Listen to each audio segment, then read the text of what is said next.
The House will be in order. The chair lays before the House a communication from the Speaker. The Speaker's Rooms, Washington, D.C., November 14th, 2024. I hereby appoint the Honorable Michael Guest to act as Speaker pro tempore on this day. Signed, Mike Johnson, Speaker of the House of Representatives. Pursuant to the order of the House of January 9, 2024, the Chair will now recognize members from lists submitted by the majority and minority leaders for morning hour debate. The Chair will alternate recognition between the parties with time equally allocated between the parties, and each member other than the majority and minority leaders and the minority whip limited to 5 minutes. But in no event shall debate continue past 11:50 a.m. The Chair at this time recognizes the gentleman from Pennsylvania, Mr. Thompson, for 5 minutes. Well, thank you, Mr. Speaker. Mr. Speaker, I rise today to recognize the 60th anniversary of the National Boy Scout Memorial in our nation's capital. The Boy Scouts of America aims to prepare young people for lives of impact and purpose. Since the Boy Scouts founding in 1910 here in Washington, D.C., the organization has grown to become one of the largest youth organizations in the United States with over 1 million scouts. The United States Congress passed a congressional charter in 1916, officially establishing the Boy Scouts of America. The mission remains steadfast: to prepare young people to make ethical and moral choices over their lifetimes by instilling in them the values of the Scout Oath and law. In 1959, the 50th anniversary year of Scouting, Lyndon Baines Johnson, then Senate Majority Leader, introduced a measure to establish the memorial. Scouts from across the nation displayed their dedication and passion for Scouting by raising 100% of the funding needed to complete the statue.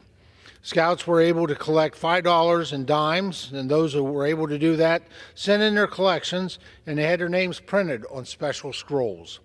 The legacies of these Scouts and their dedication lives on, with all the scrolls still residing inside the boxes at the statue's base.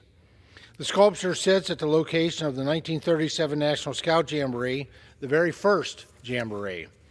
It was dedicated on November 7th, 1964, and over 1,000 Scouts, leaders, family members, military personnel, members of government, and guests were present. This weekend, I was proud to attend the 60th anniversary ceremony.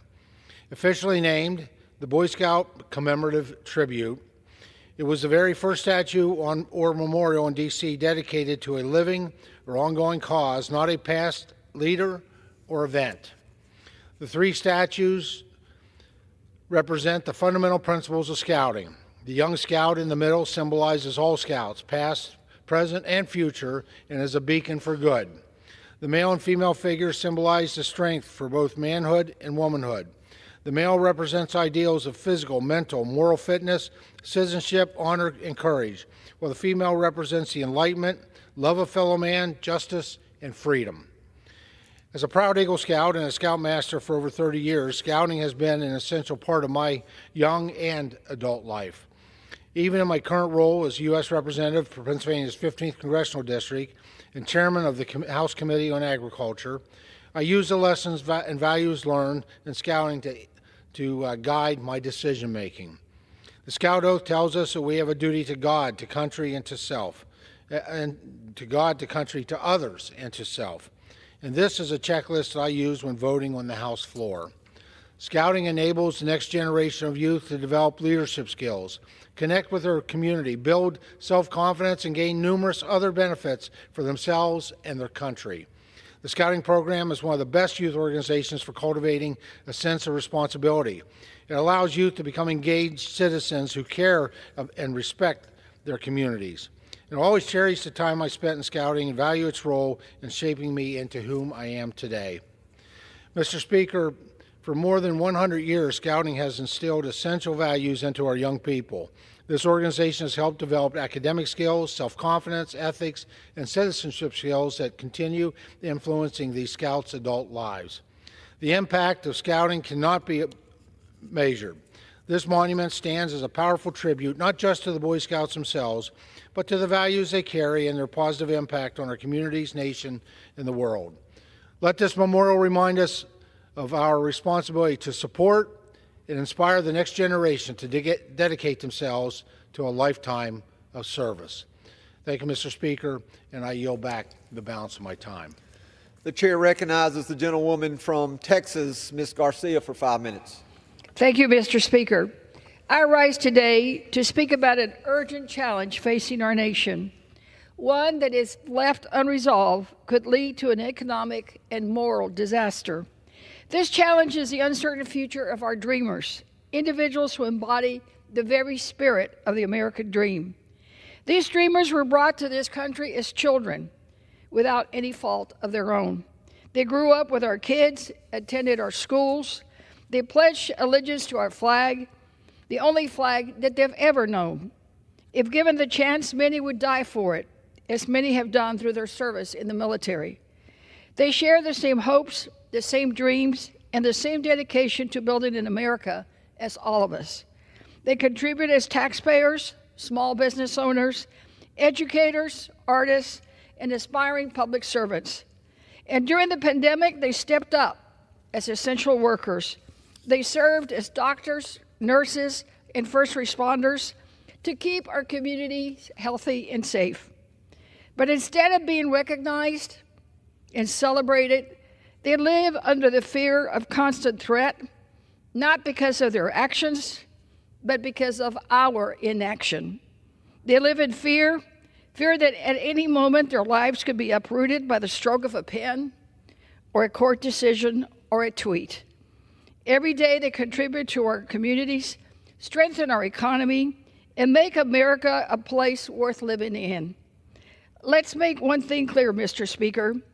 Immigrants are dreamers and are a tremendous economic force in the good of this country. Regardless of what some people in the majority may say or want to believe, one study found that immigrants account for 17% of the U.S. GDP, or more than $3.3 trillion. And make no mistake, dreamers pay their fair share and more.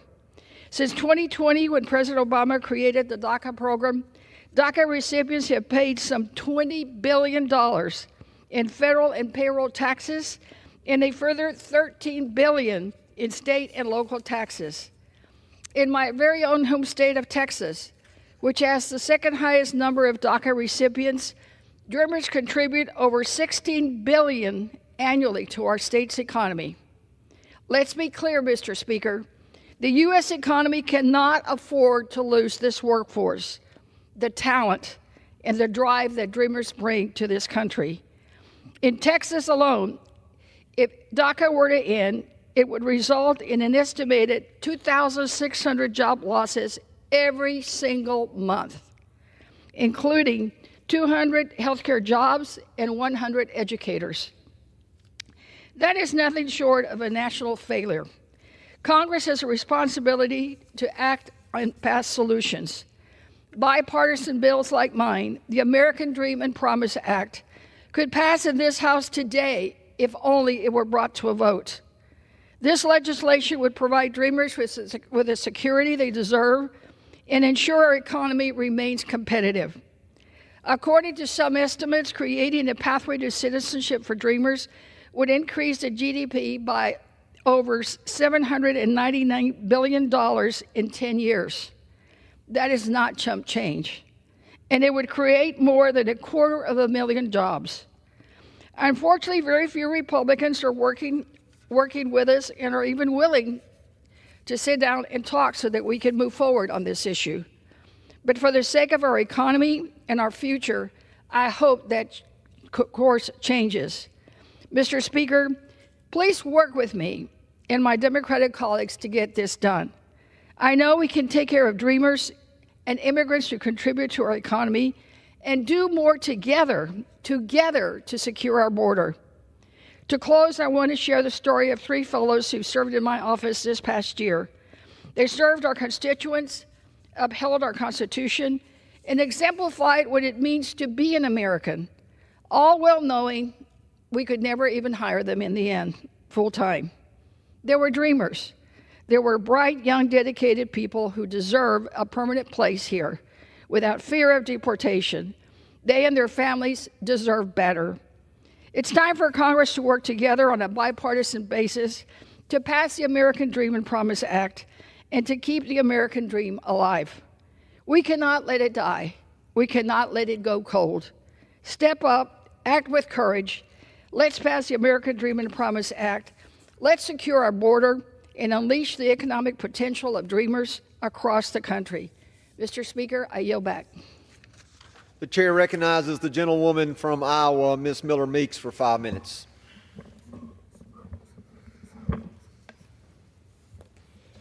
Thank you, Mr. Speaker.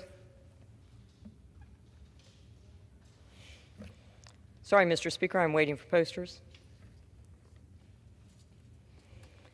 Thank you, Mr. Speaker. I rise today in strong support of H.R. 9929, the Correction Officers Blake Schwartz Suicide Prevention Act. This critical legislation, which I introduced, creates a grant program to fund mental health screenings and provide essential resources for corrections officers, men and women who face some of the most dangerous and mentally taxing work in law enforcement.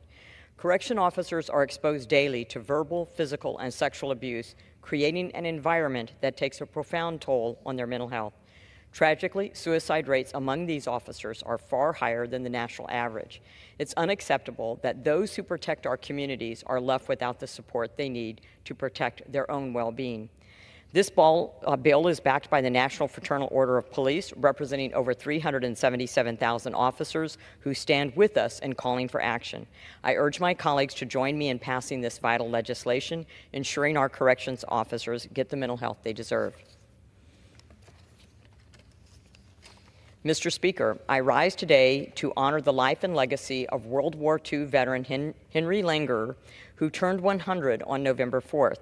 As a native of Clinton, Iowa, Henry left school in 1942 to join the United States Army's 82nd Airborne Division, and at 19 years of age was one of the first paratroopers to jump in during the landing at Normandy. Following the battle, Henry was wounded and taken as a prisoner of war, sent to Czechoslovakia to work in a camp mining coal, where he later escaped in a harrowing runaway. Following his escape, he returned to Clinton and began a successful career in business. All in all, Henry has been the recipient of 2 Bronze Stars, 2 Purple Hearts, and the French Legion of Honor. So, Mr. Speaker, I ask my colleagues to join me in wishing a true American hero and an example of Iowa's best a very happy birthday, Henry. Mr. Speaker, I rise today to congratulate Iowa football head coach Kirk Ferentz on recording his 200th win in the Big Ten Conference, moving him into 2nd place all time. Coach Ferentz's historic victory came at home against the Washington Huskies, where the Hawkeyes dominated with a 40-16 win. Since then, Iowa has earned 2 more victories, bringing Coach Ferentz's total to 202 wins, just 3 shy of an all-time record for the Big Ten coaching victories. Coach Ferentz has led Iowa since 1999, guiding the team to 2 Big Ten championships and earning 4 Big Ten Coach of the Year honors, along with the prestigious AP College Football Coach of the Year award.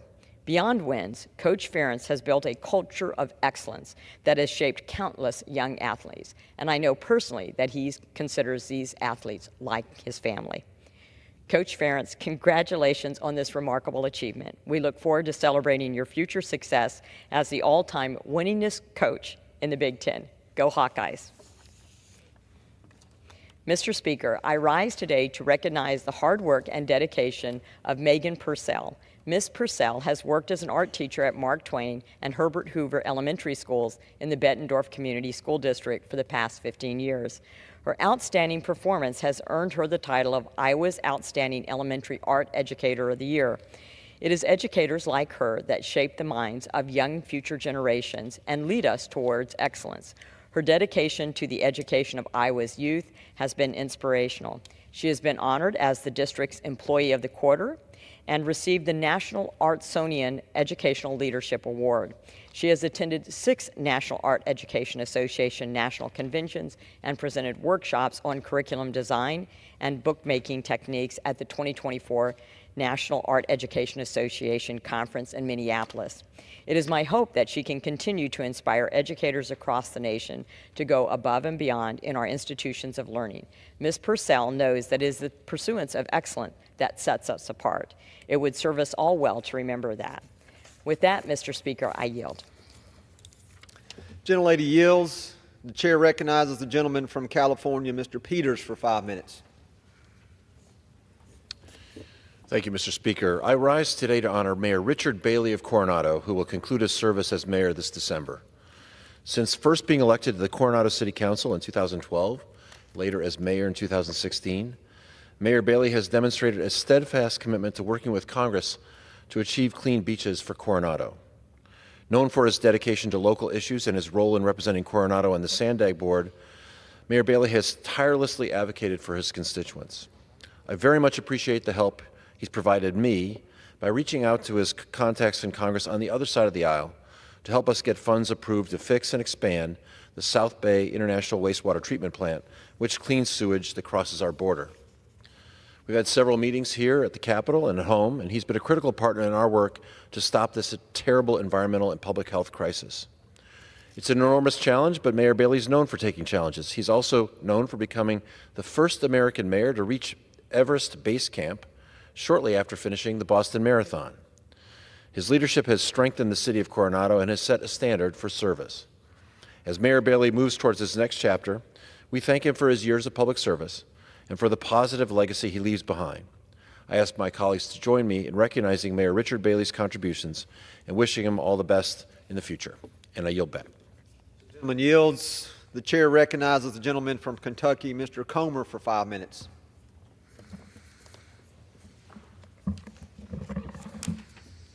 Thank you, Mr. Speaker. I rise today to recognize Kinsey Willen from Cumberland County High School in Burkesville, Kentucky. Kinsey was runner-up in the Kentucky High School Association Girls State Golf Tournament. This was a very competitive golf tournament. I knew several of the girls in the golf tournament from around the state, and Kinsey finished second overall. In Kentucky, we don't have classes. Every school competes against every school, the big schools against the little schools. Kinsey's achievement was the highest athletic achievement in the history of tiny Cumberland County High School. Kinsey was also recently named the KHSAA 4th Region Girls Athlete of the Year. Kinsey's parents, Lanny and Christy Willen, are good friends of mine and are leaders in the great community of Burkesville, Kentucky. Congratulations again to Miss Kinsey Willen from Cumberland County High School. Mr. Speaker, I want to thank the voters of America for overwhelmingly turning out to re-elect a Republican majority in the United States House of Representatives. I had the honor of serving this Congress as chairman of the House Oversight Committee, and I plan on serving my final 2 years as chairman in the next Congress. The House Oversight Committee passed 23 good government bills through this House body, most of which received bipartisan majorities. The House Oversight Committee also led many successful investigations and probes, including our bipartisan PBM investigation. That's pharmacy benefit managers.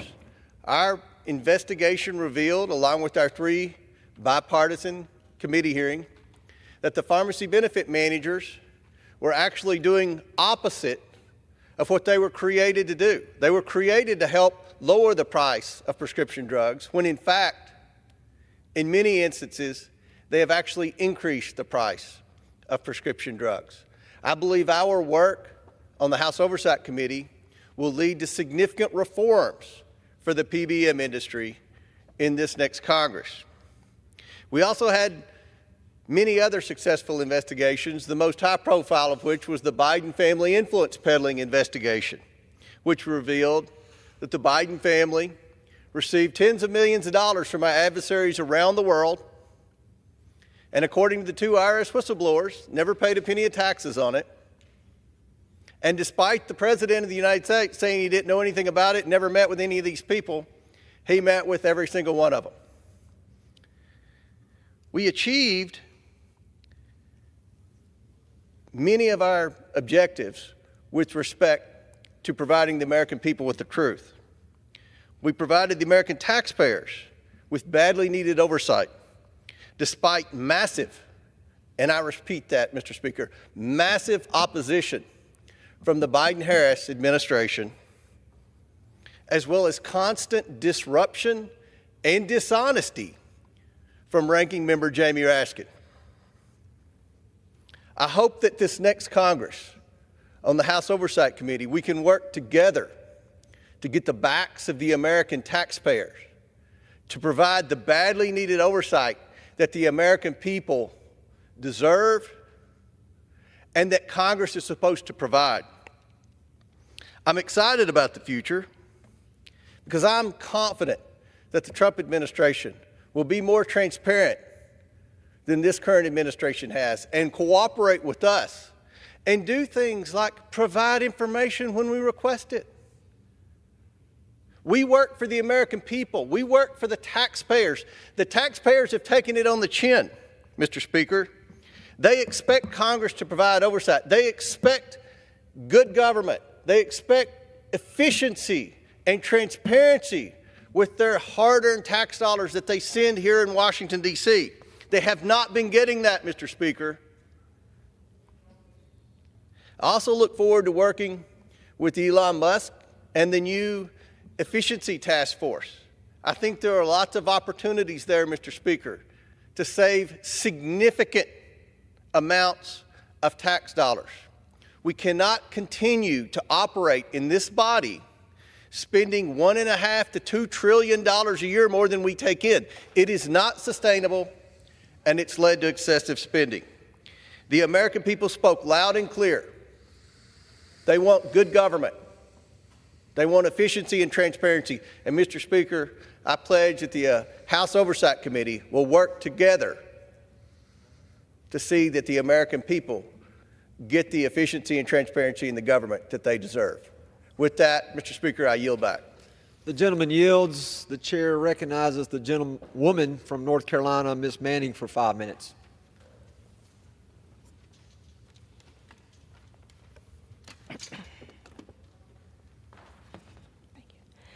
Mr. Speaker, I'm deeply concerned that history is repeating itself.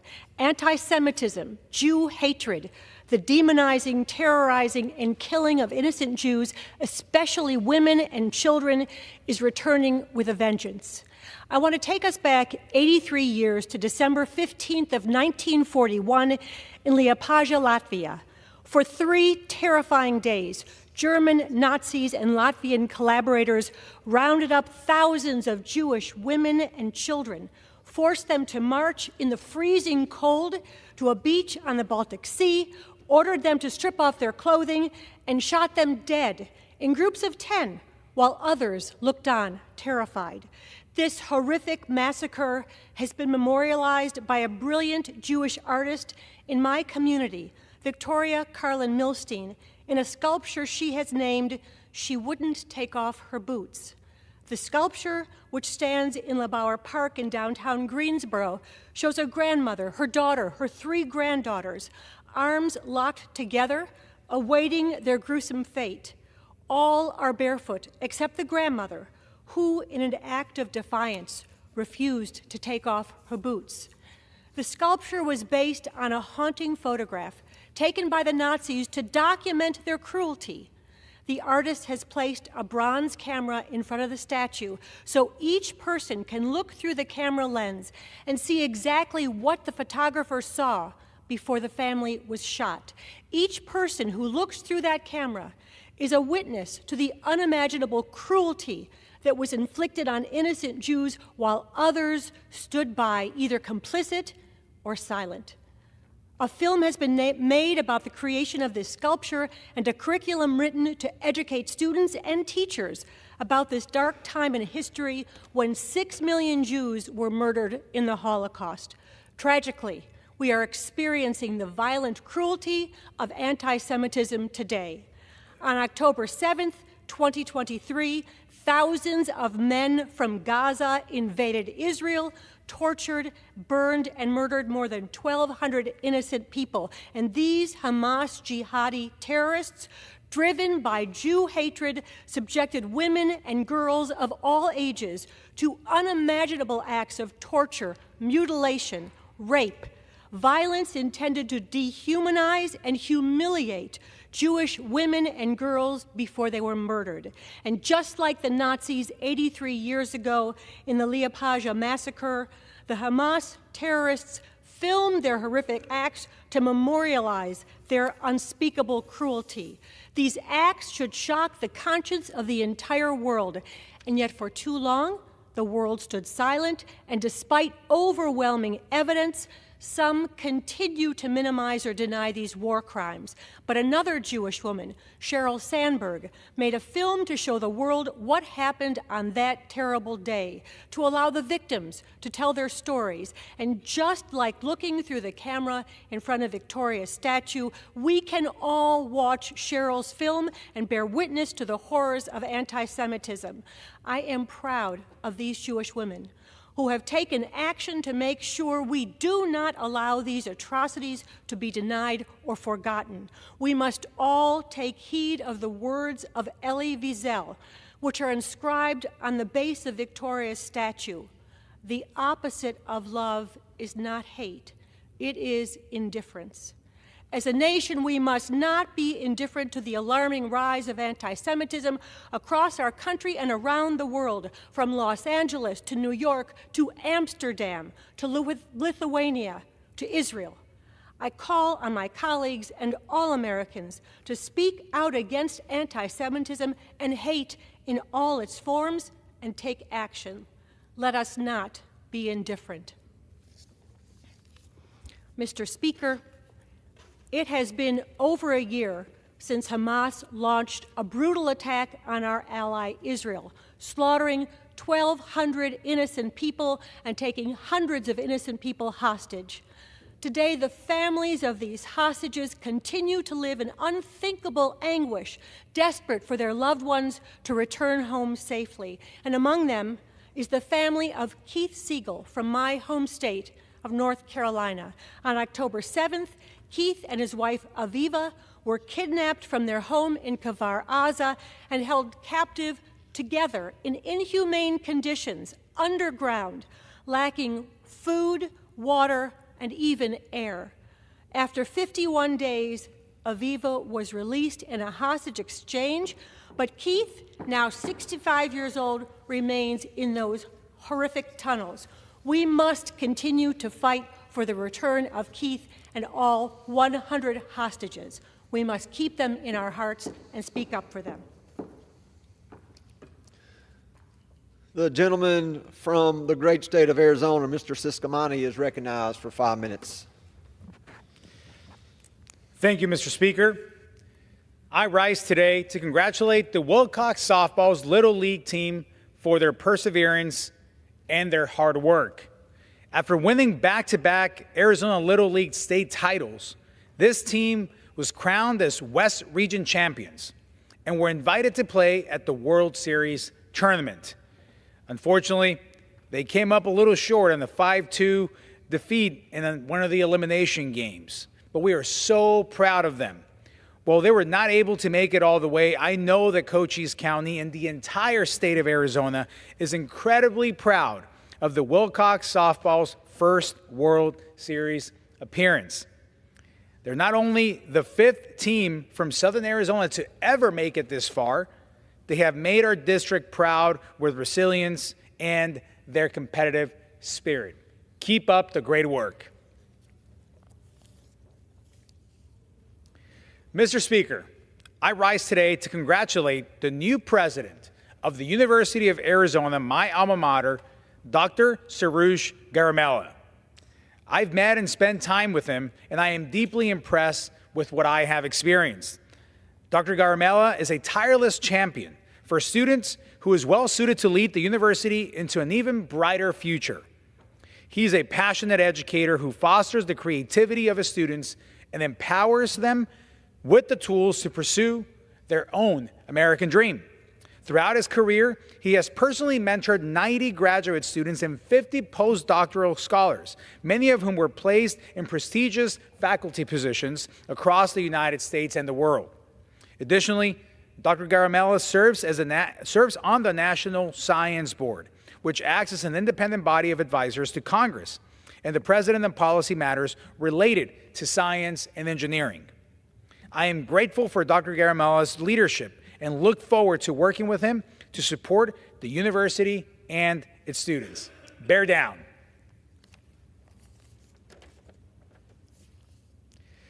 Mr. Speaker, I rise today to congratulate Mo Sheldon, who will be stepping down as CEO of Northern Cochise Community Hospital at the end of this month, and thank her for all her invaluable work.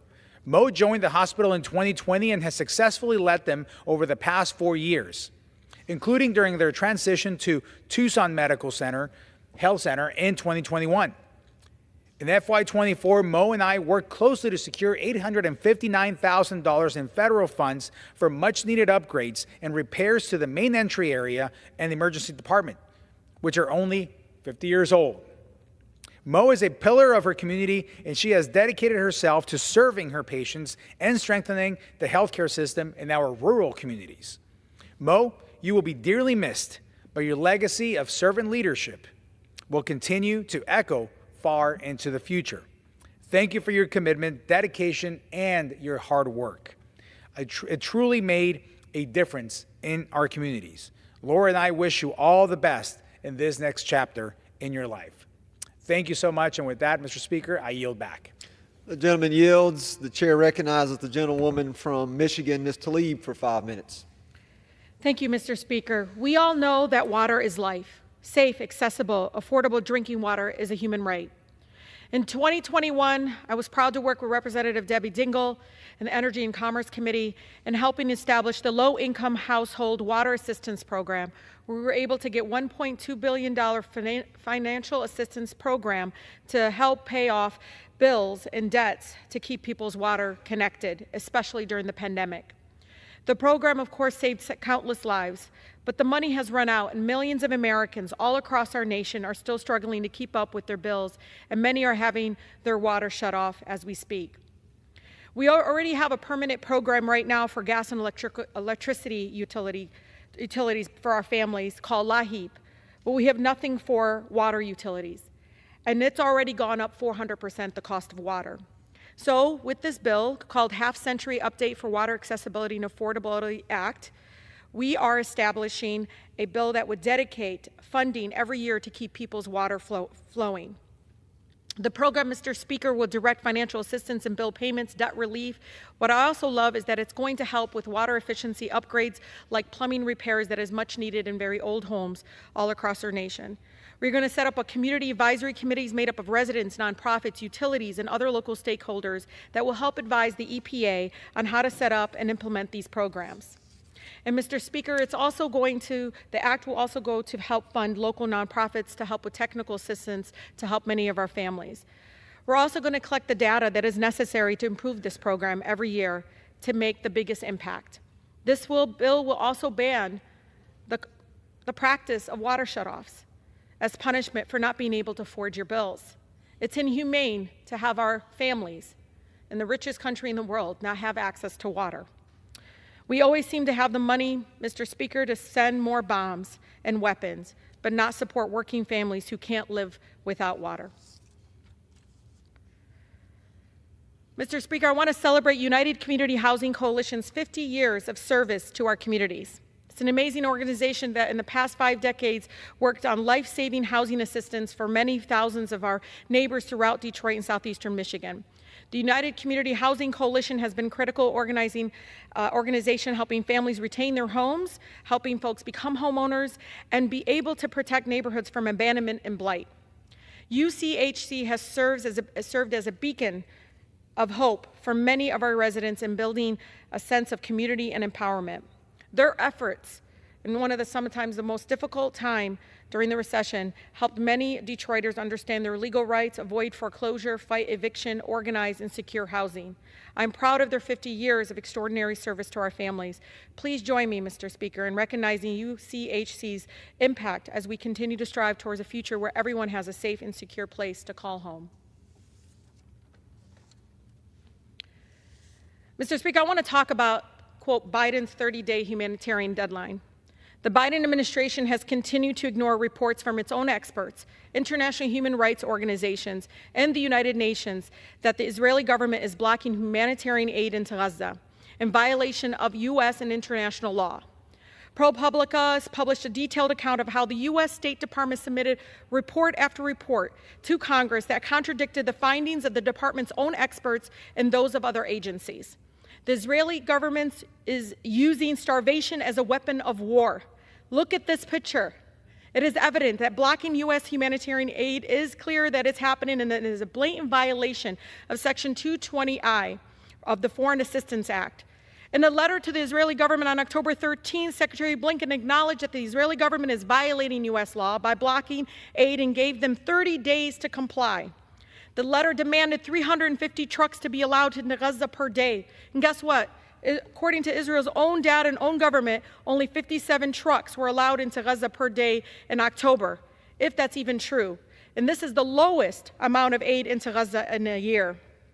On November 1st, top United Nations officials said the entire Palestinian population in northern Gaza is in an imminent risk of dying from disease, famine, and violence.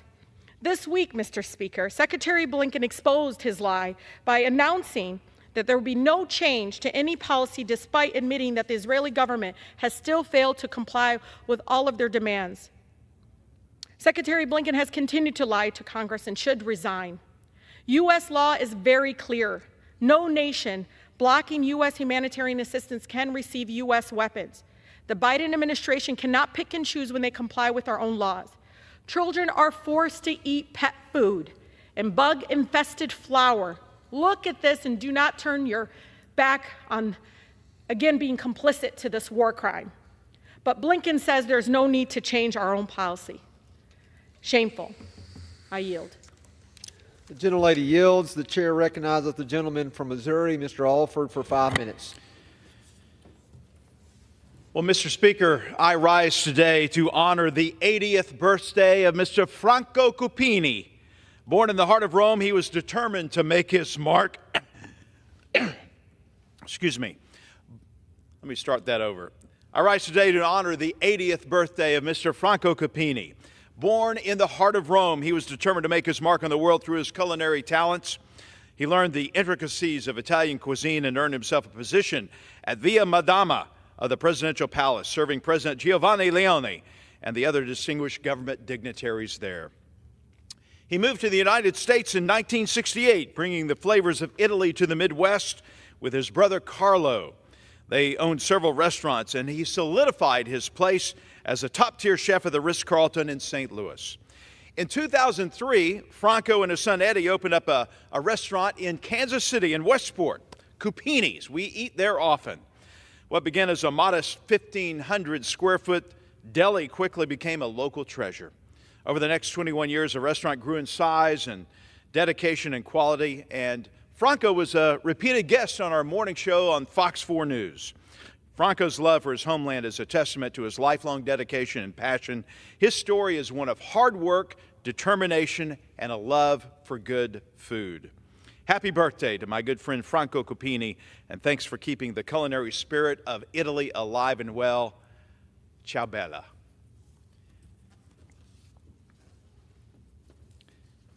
Mr. Speaker, I rise today to recognize an outstanding educator from Columbia, Missouri, Ms. Erica Shadwell, who successfully participated and was selected as part of the prestigious Fulbright Teachers Exchange Program for 2023-2024 academic year. Ms. Shadwell is a dedicated teacher at Ann Hawkins Gentry Middle School and really shared her expertise and passion for education with students in Ghana, fostering cross-cultural understanding and enriching the lives of countless students. The Fulbright program is a beacon of international exchange and cooperation, and Ms. Shadwell's selection reflects her exceptional dedication and commitment to education. Her work represents the excellence of Missouri's educators and the importance of building bridges between our communities and the entire world. We're proud of Ms. Shadwell's achievements and her role as Ambassador of Knowledge. Her efforts will inspire students both in Missouri and abroad. So, Mr. Speaker, please join me in congratulating Erica Shadwell on this remarkable achievement and wishing her the very best in this exciting and impactful endeavor.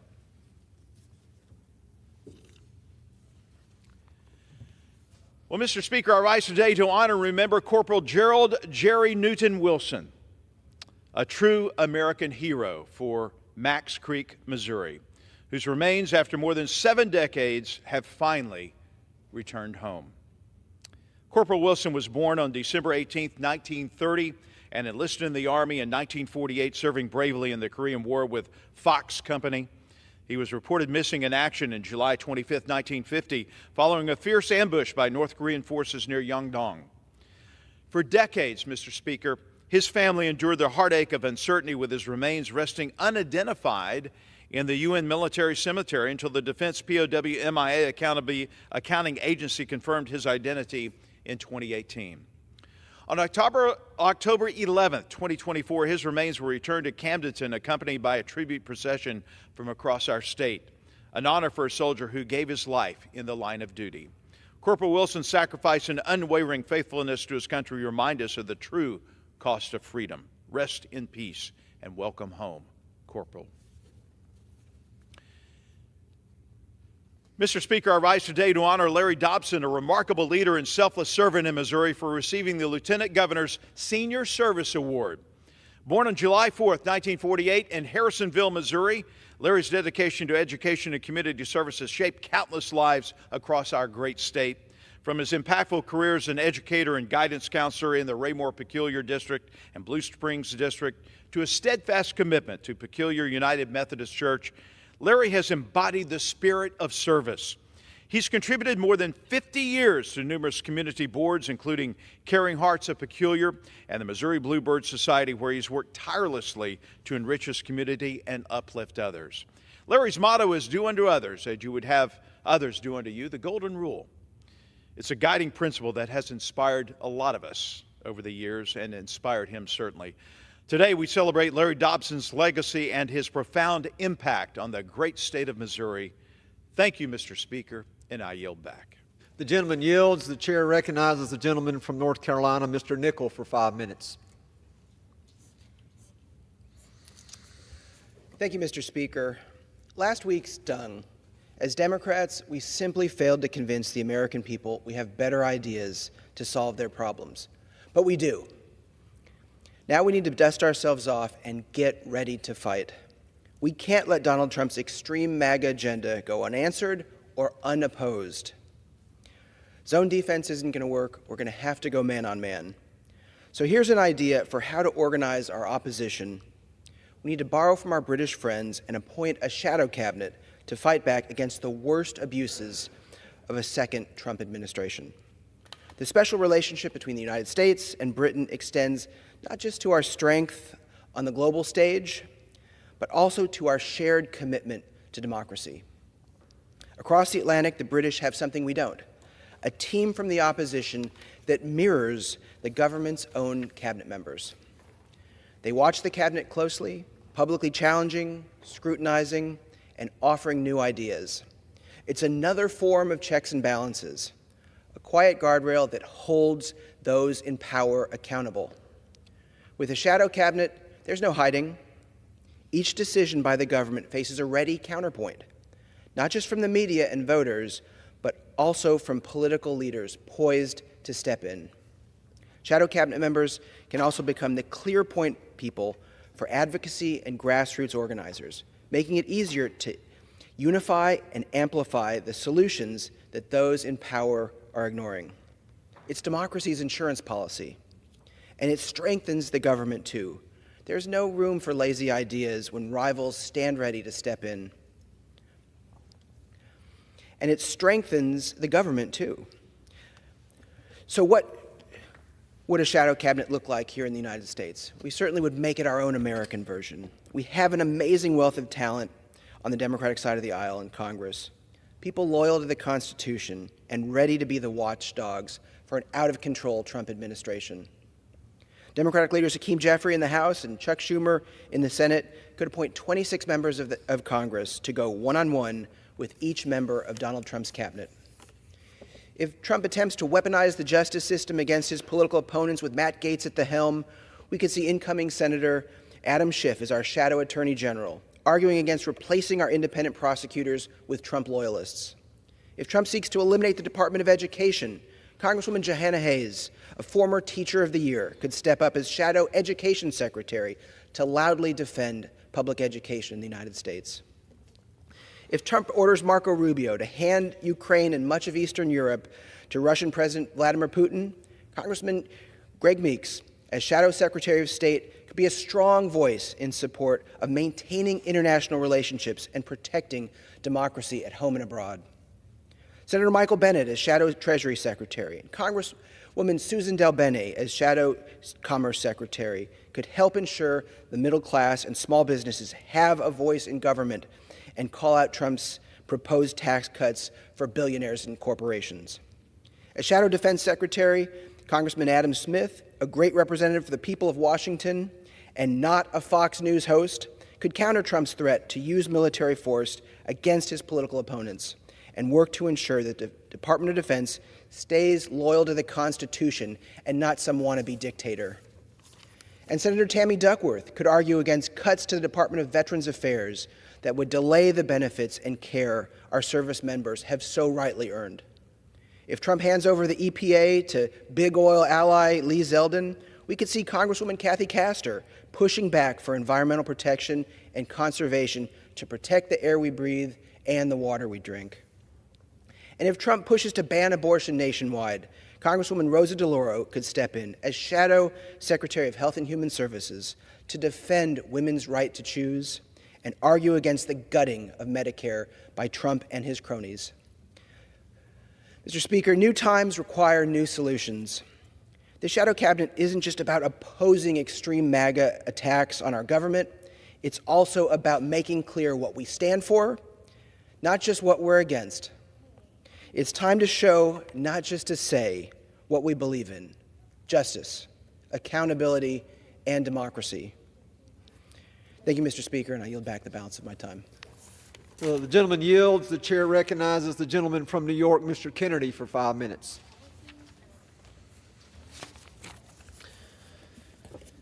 Thank you, Mr. Speaker. I rise today in solemn remembrance of William Noel Billy Lawless, a member of the Irish Senate, immigration activist, successful entrepreneur, pillar of the community, and proud Irish American. Born in Galway, Ireland, where he was raised on a dairy farm, Billy saw President John F. Kennedy give a speech as a young boy when our first Irish-American U.S. president visited Ireland in 1963. After that experience, he knew he wanted to move abroad to the United States. In the meantime, he prospered in Galway, becoming a beloved part of his community, successfully owning and operating a restaurant and pub. But his boyhood dream of coming to America persisted. At 48 years old, he made it a reality. An accomplished rower in his own right, set to represent Ireland in the 1976 Olympic Games until he withdrew to care for his ill father, it was his daughter moving to the East Coast to row that helped him make the final decision. Billy arrived in the U.S. in the late 1990s. He opened the Irish Oak Pub in Chicago, Illinois. Billy would go on to open many successful restaurants and be a leader in the Chicago hospitality industry. But that was not the only thing that occupied his time. He had begun to hear a common story. People who had overstayed their visas but didn't want to leave the communities that they had grown to love so much in the United States. His Irish heritage informed his commitment to others who struggled for citizenship like himself. Billy became a leader in the Illinois Coalition for Immigrant and Refugee Rights and co-founded the Chicago Celts for immigration reform. In 2014, he introduced President Barack Obama at the Copernicus Center for a speech on immigration reform. That same year, both he and his beloved wife Annie proudly became American citizens, one of the world's great privileges. For St. Patrick's Day celebrations, you could often find him honoring the holiday at the White House. Billy used his voice and identity as an immigrant himself to help others. He successfully lobbied for a bill in Illinois that made driver's licenses available to individuals regardless of immigration status. And he worked with the Illinois Business Immigration Coalition, where he collaborated with business leaders to persuade elected officials to support immigration reform, creating a bipartisan base of support. In 2016, he became the first senator based overseas in the Irish Senate after his appointment by Edna Kenny, then Ireland's Taoiseach, giving a voice to the Irish diaspora that enriches every corner of our diverse nation. His businesses and restaurants live at the center of Chicago's hospitality industry, and his legacy for fighting for immigration reform continues to have ripple effects throughout the nation. I'm grateful for our years of friendship, strengthened by our shared commitment to our Irish culture. While serving as a senator, our Buffalo Irish community welcomed Billy and Annie to see how we honored and lived our shared heritage. We visited the James Joyce Collection at the University at Buffalo, a literary treasure honoring the Irish novelist, and many Irish monuments in Buffalo, including the Fenian Invasion Monument and the Western New York Irish Famine Memorial. I joined the long list of those inspired and heartened by his compassion and dedication, which he used to make his community and our country a better place. Billy Lawless was a consummate gentleman, a visionary, and a brilliant international leader. He leaves behind his wife Annie, his 4 children, Amy, Clodagh, Billy Jr., and John Paul, and his 8 grandchildren. May Senator Billy Lawless rest in peace, and may his vision for ever closer ties between the United States and Ireland continue to flourish. I yield back. The gentleman yields. The chair recognizes the gentleman from Tennessee, Mr. Cohen, for 5 minutes. Thank you, Mr. Chair. I rise to speak for 1 minute, 5 minutes. This week I came back to Washington with the idea of trying to give President Trump a chance, an open mind, hold my tongue a bit. It's been difficult, and it'll get more difficult, it appears. I first got inspired to get in government because of John Kennedy. I knew every single one of John Kennedy's cabinet members. They were referred to in a book as the best and the brightest. And that's what we used to have in our cabinet in the United States of America. We're the best and the brightest.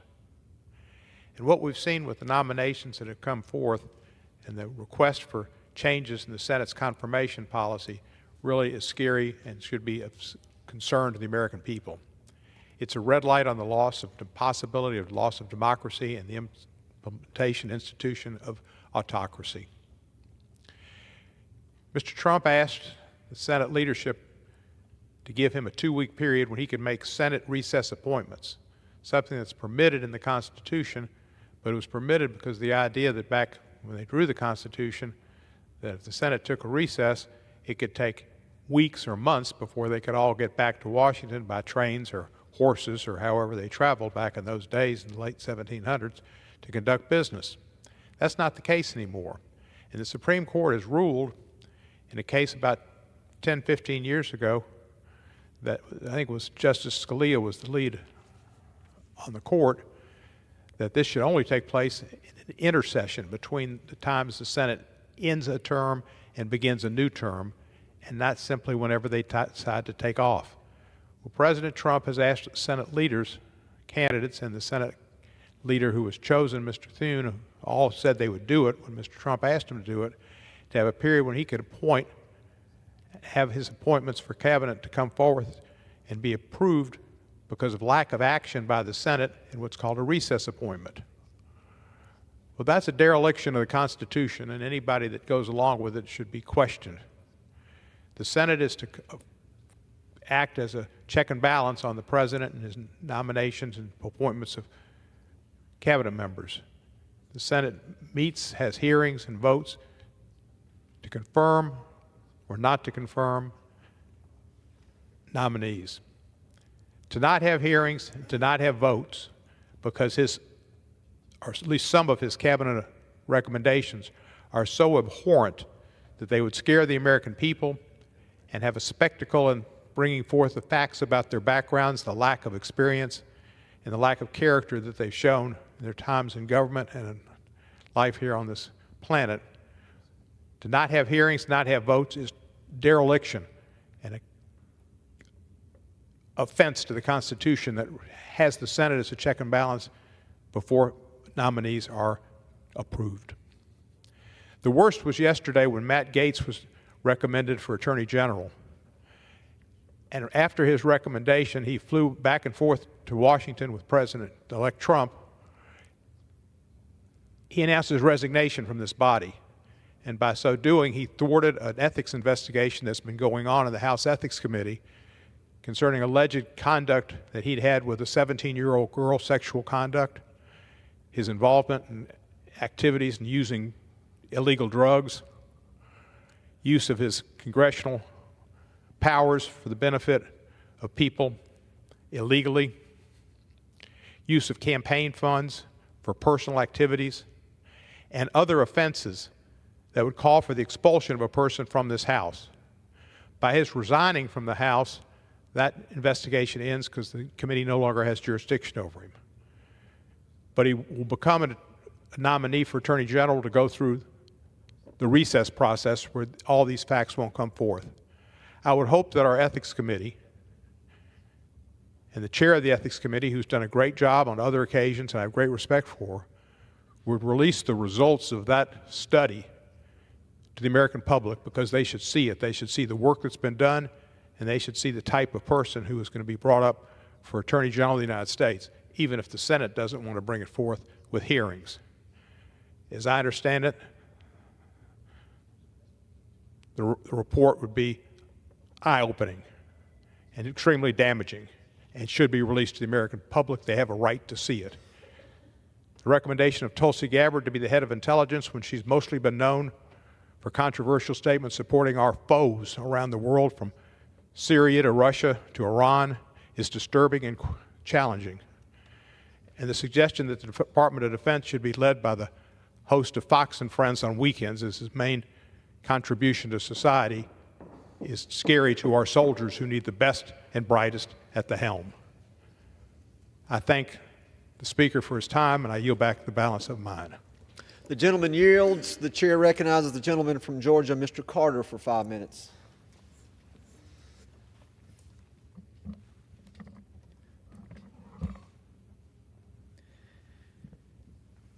Mr. Speaker, I rise today to mourn the loss of Vernon Leon Davis.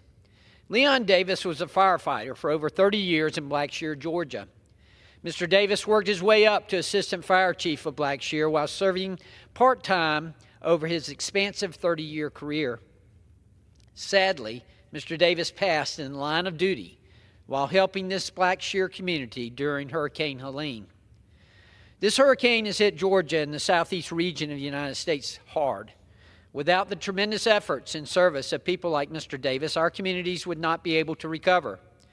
Mr. Davis was known to be an exceptional man by his family's friends and all the people he worked with and throughout his career. He is deeply touched the Blackshear community and will be greatly missed by many. Our community is forever indebted to Mr. Davis's service, and I send my deepest condolences to his family and friends.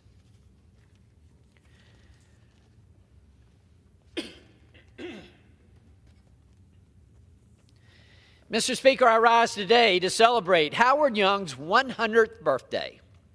Born on November 25, 1924 in Louisiana, Howard Young has lived an incredible life. Howard grew up in Louisiana during the toughest of times, the Great Depression, and those experiences shaped Howard for the rest of his life. His upbringing instilled in him a love for his church, hard work, and helping those in need. At 17, Howard joined the Navy and served our nation in the Pacific Theater in World War II. After his service, he left the Navy and moved to Houston, where he entered college.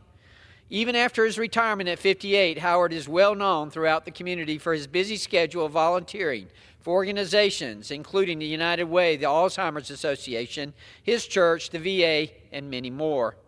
Howard is also a local celebrity in the GOP and often quips that he became a Republican after Governor Huey Long levied taxes on food during his childhood in Louisiana. Today, I ask that we all come together to celebrate this great man and congratulate him on 100 years of a young life.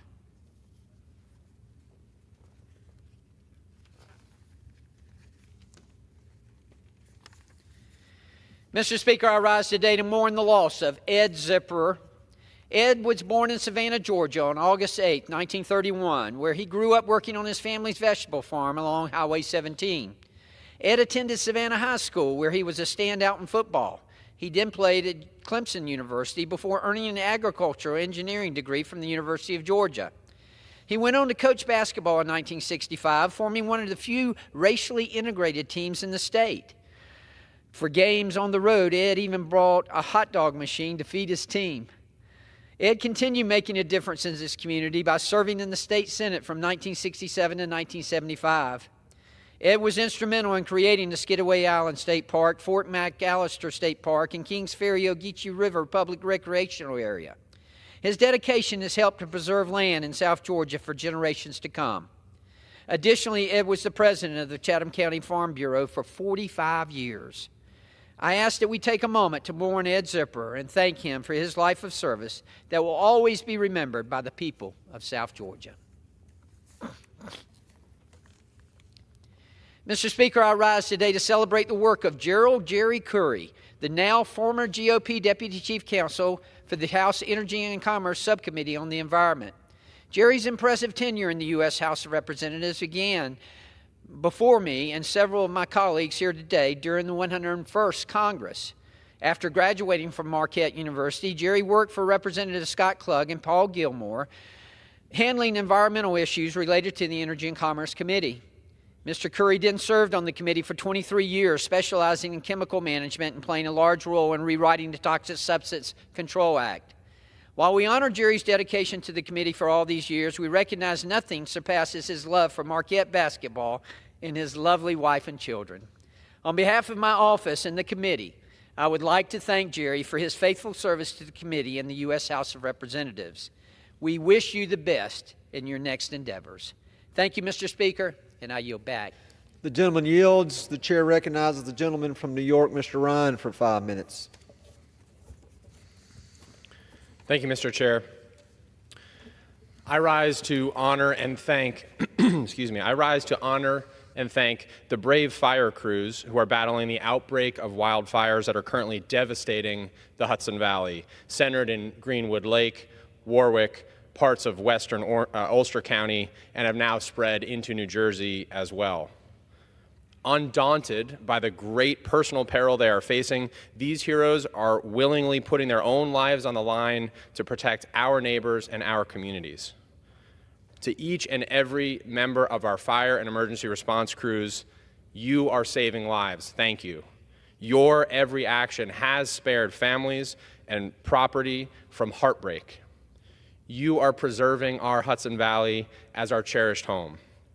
Thank you for your unparalleled selflessness.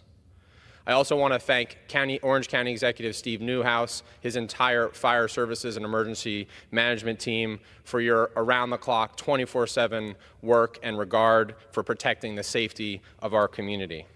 We've also seen an outpouring of support from throughout the entire region across multiple states. Firefighters traveling in from across the Northeast who see our community in need and are answering the call to help, who are putting their own lives at risk to protect communities that aren't even their own communities. I want to recognize the profound service, sacrifice, and life of one of those very heroes. Darielle Vasquez was an 18-year-old state parks aide from neighboring Ramapo in Rockland County, who just a few days ago laid down his own life at the age of 18 to protect our Greenwood Lake community from the catastrophic fire raging in Sterling Forest. Dariel was truly the best of what the Hudson Valley is: hardworking, genuine, compassionate, a reliable shoulder to lean on for anyone and everyone who needed one. He was widely known throughout the region for his prowess and power on the baseball field as the captain of his high school baseball team, but was even more widely known for the limitless friendship and brotherhood he extended to every person he met. I join the entire Hudson Valley in mourning the tragic loss of such a young, bright life, and send my deepest condolences to his family and friends, and my thanks. We are forever indebted to him in our community for his unwavering bravery and heroism. To all those in our community who are facing unimaginable loss, the Hudson Valley takes care of each other, leans on each other, and carries each other through anything. This has been true for centuries of our history. It remains true today, and I'm confident it will be for many more to come. My thoughts are with those facing such loss and with our fire crews who still, at this moment, throughout all last night and into this morning, are putting their lives on the line while wildfires are still raging.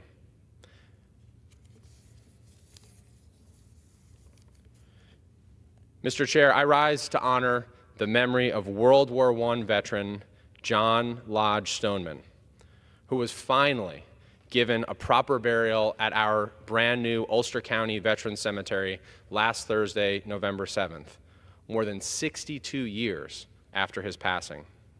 In 1917, John courageously answered our nation's call to service as the U.S. entered into the Great War. He put his life on the line for years, and our nation and our community owe him a debt of gratitude we can never repay. His legacy deserves the absolute highest place of reverence and honor. But unfortunately, his remains for over 61 years had remained unclaimed since his passing in 1962. Through tireless efforts, Wiltwick Cemetery volunteer Kathy Wade pieced together the story of John's entire life. I'm so grateful that my office and team was able to help assist her in obtaining his military record so he could finally receive, decades later, the honorable burial he was long overdue.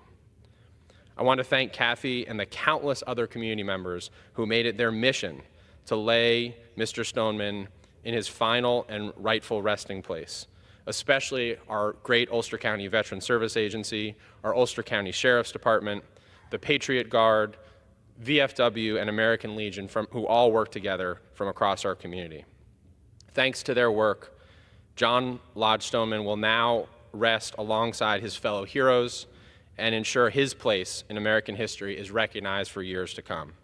Thank you, Mr. Chair, and I yield back. The gentleman yields. The chair now recognizes the gentleman from Florida, Mr. Bean, for 5 minutes.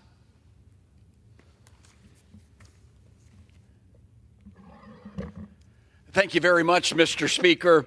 Mr. Speaker, everybody knows when it comes to ribbons, blue is the best color to receive. Our Department of Education gives out blue ribbons to the very best schools across the nation. And that's exactly what they did for St. Michael's Academy of Fernandina Beach, Florida. Mr. Speaker, I rise today to honor St. Michael's Academy for earning the highest honor an American school can achieve, the National Blue Ribbon Award, with only, get this, Mr. Speaker, only 356 schools from the entire nation were selected from a pool of over 100,000. St. Michael's has done it, and they have proven once again that they are an excellent, outstanding academic institution. We already knew that Fernandina Beach was home to the best beaches and shrimp around, but now we know that education is also at the very top of its list. Schools don't get this prestigious honor by having students with great test scores or just running the 100-yard dash very quickly. In order to win this award, schools need straight A's in every category, and that's exactly what St. Michael's has done. They managed to crush their report card. I ask my colleagues, Mr. Speaker, to join me in recognition of St. Michael's Academy and their continued tradition of academic excellence. Keep up the good work, St. Michael's, and let's keep the blue ribbons coming. Thank you very much, Mr. Speaker. Mr. Speaker, good teachers get apples, but great teachers get to work at Briceville Elementary School. Mr. Speaker, I rise today to honor Briceville Elementary School in Nassau County, Florida, for earning the highest honor an American school can achieve, the National Blue Ribbon Award. Out of more than 100,000 schools nationwide, the Department of Education honored only 356 with the National Blue Ribbon Award this year. The Blue Ribbon Award is given to schools with not only the highest test scores, but also those that have closed the achievement gap, ensuring that every single student can succeed. Briceville Elementary is a small school with big accomplishments. Their teachers and leadership work incredibly hard to deliver the best possible experience for their students. And now the whole nation knows just how great Briceville is. I ask my colleagues, Mr. Speaker, to join me today in recognizing Briceville Elementary for their stunning example of Northeast Florida academic excellence. Keep up the good work, and let's keep the blue ribbons coming. Mr. Speaker, I yield back. The gentleman yields. Pursuant to Clause 12A of Rule 1, the chair declares the House in recess until noon today.